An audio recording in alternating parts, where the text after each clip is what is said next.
Hello बच्चों, जैसा कि आपको अब तक जो है meaning of dissolution of partnership firm मालूम चल चुका है। तो इस वीडियो में 3 टॉपिक हम लोग कवर कर रहे हैं। पहली चीज़ ये कि सर जब हम डिसोल्यूशन होता है किसी भी फर्म का, जब बिज़नेस क्लोज़ होता है तो उस वक्त क्या अकाउंटिंग ट्रीटमेंट होती है और किस तरीके से हम बिज़नेस को क्लोज़ करते हैं, उस दौरान कौन कौन से अकाउंट बनाए जाते हैं। दूसरी चीज़ हम लोग जानेंगे कि रिलाइशन अकाउंट, क्योंकि जब हम पहली सिचुएशन में समझेंगे तो उसके बाद हमें रिलाइशन अकाउंट उसके फॉर्मेट वगैरह आ जाएंगे। तो सबसे पहले हम आते हैं अकाउंटिंग ट्रीटमेंट ऑन डिसोल्यूशन। ठीक है बेटा, तो आइए सबसे पहले देखिए, जब अकाउंटिंग ट्रीटमेंट की अगर हम लोग बात करें कि जब बिज़नेस हमारा क्लोज़ होता है तो उस वक्त अकाउंटिंग ट्रीटमेंट क्या होती है। तो बिज़नेस को क्लोज़ करने के लिए हमें क्या करना होता है, कुछ अकाउंट ओपन करने होते हैं। वो अकाउंट क्या है बेटा, ये 4 अकाउंट्स हैं जो कि इस चैप्टर में आपको डिस्कस करना है। ये 4 अकाउंट आपको ओपन करना पड़ेगा। रिलाइजेशन, पहला अकाउंट जो है बेटा वो हमारा है रिलाइजेशन अकाउंट, ये है फर्स्ट रिलाइजेशन अकाउंट। दूसरा है बच्चे हमारा पार्टनर्स कैपिटल अकाउंट। तीसरा है पार्टनर्स के लोन और cash and bank account. Generally ये जो फर्स्ट है ना बेटा, ये वाला अकाउंट और पार्टनर्स कैपिटल अकाउंट और कैश अकाउंट, ये 3 अकाउंट को तो क्लोज कर 3 अकाउंट तो बनाने ही पड़ते हैं। क्योंकि आपने देखिए जब पार्टनरशिप आपने पढ़ा है तो इस पार्टनरशिप के दौरान आपने पढ़ा होगा कि हर पार्टनर्स के लिए हमारे पास एसेट्स लायबिलिटीज़ रिकॉर्ड होती थी, उसके बाद सभी पार्टनर्स के कैपिटल थे, कैश और बैंक था। तो उसको क्लोज करने के लिए, बिजनेस को क्लोज करने के लिए हमें इन अकाउंट का सहारा लेना पड़ता है। तो इसके कॉन्सेप्ट को थोड़ा सा और क्लियर तरीके से हम लोग समझते हैं। तो एक चीज़ मैं आपको दिखाना चाहूँगा, जैसे क्या होता है कि जब भी बिज़नेस हमारा क्लोज होता है तो हम लोग क्या समझते हैं, हम ये समझते हैं कि जब भी किसी शॉप को हमने देखा वहाँ पे ताला लग गया है, दुकान खाली हो चुकी है, दुकान कई दिनों से नहीं खुल रहा है, हम लोग क्या समझते हैं, हम लोग समझते हैं भाई बिज़नेस बंद हो चुका। ठीक है, तो ये आम लोगों की समझ के लिए तो बिज़नेस बंद हो चुका, लेकिन एक अकाउंटेंट के लिए ये सोचना कि ताला लग गया तो बिज़नेस बंद हो गया, ये सही नहीं है बेटा। ताला लगने से, दुकान के खाली हो जाने से बिज़नेस बंद नहीं होता। बिज़नेस एक्चुअल में अकाउंटेंट के हिसाब से तब क्लोज होता है जब बैलेंस शीट की सारी वैल्यूज़ ज़ीरो हो जाए। बैलेंस शीट अगर है तो इसका मतलब बिज़नेस कंटिन्यू है, और बैलेंस शीट में कुछ भी आइटम नहीं है इसका मतलब बिज़नेस डिसॉल्व हो चुका है। तो जब तक बिज़नेस को आप बैलेंस शीट से ज़ीरो नहीं करेंगे तब तक एज एन अकाउंटेंट आपको ये समझना चाहिए कि बिज़नेस अभी भी कंटिन्यू है। समझ में आ रही बात? तो कैसे करेंगे, उसी के लिए बेटा हम इन 4 अकाउंट का सहारा लेते हैं। ये जो 4 अकाउंट मैंने आपको बताए थे यहाँ पे, इन 4 अकाउंट का सहारा लेते हैं वो उस बैलेंस शीट को ज़ीरो करने के लिए। सर बैलेंस शीट को ज़ीरो करने की क्या ज़रूरत है?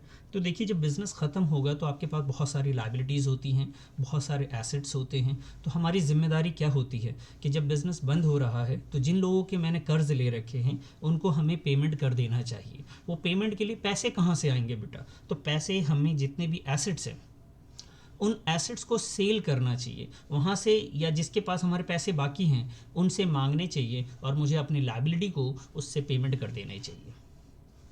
बात समझ में आ रही है? चलिए वापस से मैं आपके पास आता हूँ। ये देखिए बेटा, एक चीज़ मैं आपको और समझाने की कोशिश करता हूँ। ये लीजिए, मैं आपको स्क्रीन पे लेके चल रहा हूँ और यहाँ पे देखिए मैंने आपसे क्या कहा।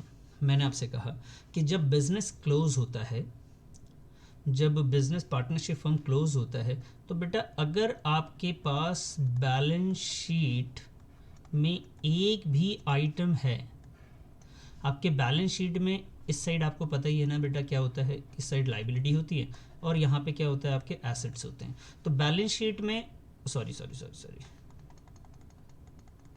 ये देखिए, सॉरी, हाँ जी, यहाँ पे अब अगर आप आएंगे तो इस साइड आपके एसेट्स हैं और यहाँ पे क्या है बेटा, आपके लाइबिलिटीज़ है।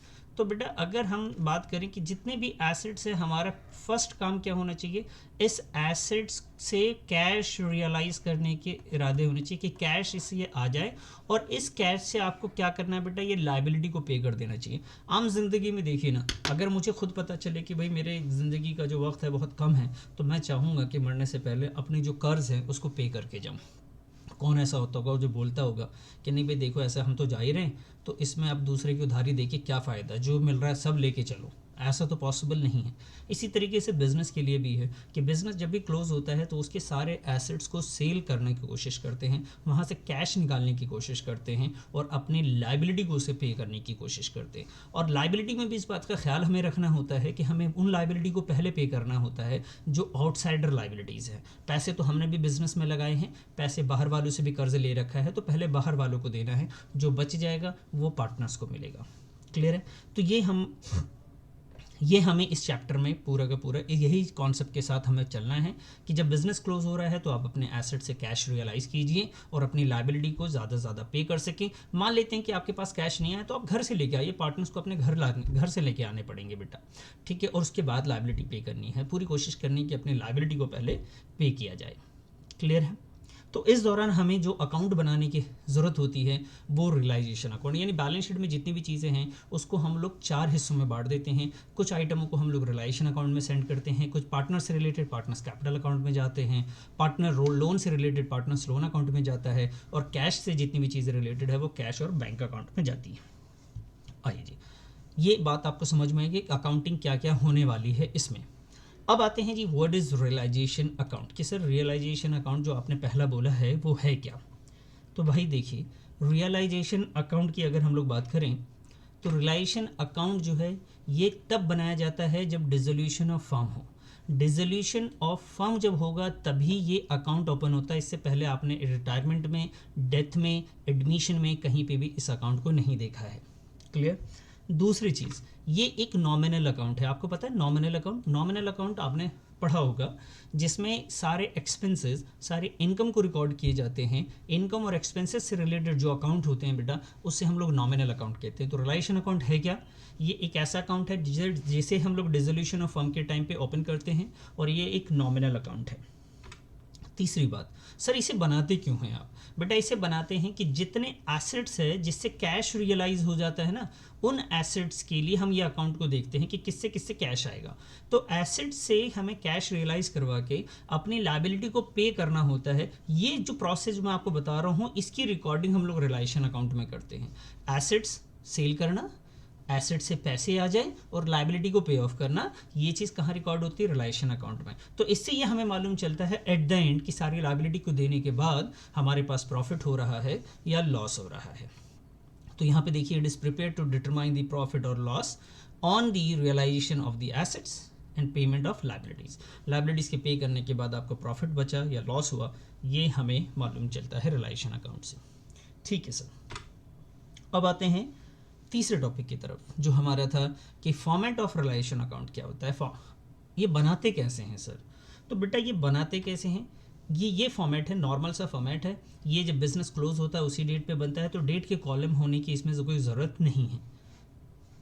पर्टिकुलर अमाउंट और amount, debit side particular amount, दोनों साइड का जब बैलेंस करेंगे तो इसमें प्रॉफिट और लॉस आएगा। डेबिट साइड में क्या क्या चीज़ें आती हैं, क्रेडिट साइड में क्या क्या चीज़ें आती हैं, ये तो हमें पूरा चैप्टर में ही पढ़ना है। तो मैं थोड़ा सा आपको हिंट दे देता हूँ कि इसमें क्या क्या चीज़ें डेबिट और क्रेडिट में आती हैं। इसके हिंट से आपको समझ में नहीं आएगा उतना ज़्यादा जब तक क्वेश्चन नहीं बनाएंगे। तो आइए मैं आपको हिंट तो दिखा दूँ कि क्या होता है इसमें। तो देखिए बेटा, ये कुछ 7 स्टेप्स हैं इस पूरे चैप्टर में, जिससे partners capital account, cash account और कैश बैंक अकाउंट और आपका रियलाइजेशन अकाउंट कंप्लीट हो जाता है। ठीक है, तो ये 7 है स्टेप्स हैं। तो उन स्टेप्स को इसमें कैसे डिस्कस करते हैं, देखिए मैंने आपसे बोला था कि हम लोग कुछ एसेट्स हैं, एसेट्स को ट्रांसफ़र करते हैं, लाइबिलिटीज़ ट्रांसफ़र करते हैं, उसके बाद उसकी पेमेंट करते हैं। तो रियलाइजेशन अकाउंट में होता क्या बेटा, जितने एसेट्स हैं आपके जिससे कैश रियलाइज़ हो सकता है, ध्यान से मेरी बात को सुनेंगे, जिससे कैश रियलाइज़ हो सकता है उन एसेट्स को यहाँ पे ट्रांसफ़र कर देते हैं। जिन लाइबिलिटी को आपको पे करनी थी, पार्टनर से रिलेटेड जो भी है उनको हटा के इनको हम यहाँ ट्रांसफ़र कर देते हैं। कुछ लाइबिलिटीज़ जब पे करते हैं तो वो लिखते हैं, एसेट से पैसे आते हैं तो वो लिख देते हैं, एसेट्स कोई पार्टनर ले जाता है तो लिखते हैं, लाइबिलिटी की पेमेंट कोई पार्टनर करता है तो उसको लिखते हैं। तो ये पॉइंट्स हम रियलाइजेशन अकाउंट में लिखेंगे। कब लिखेंगे ये मैंने आपको बताया। तो आपको सिर्फ एक ओवरव्यू दे रहा हूँ कि रियलाइजेशन अकाउंट में क्या क्या आता है। एसेट्स ट्रांसफ़र किया जाता है, लाइबिलिटी को ट्रांसफ़र करी जाती है, एसेट्स से जो सेल होता है वो रिकॉर्ड करते हैं, एसेट्स कोई पार्टनर ले जाता है तो उसे रिकॉर्ड करते हैं, लाइबिलिटी की कोई पेमेंट होती है उसे रिकॉर्ड करते हैं, लाइबिलिटी की पेमेंट अगर कोई पार्टनर जिम्मेदारी लेता है पे करने की तो उसको रिकॉर्ड करते हैं, और फाइनल में हम लोग इसका प्रॉफिट और लॉस डिफरेंस करके इसका निकाल लेते हैं।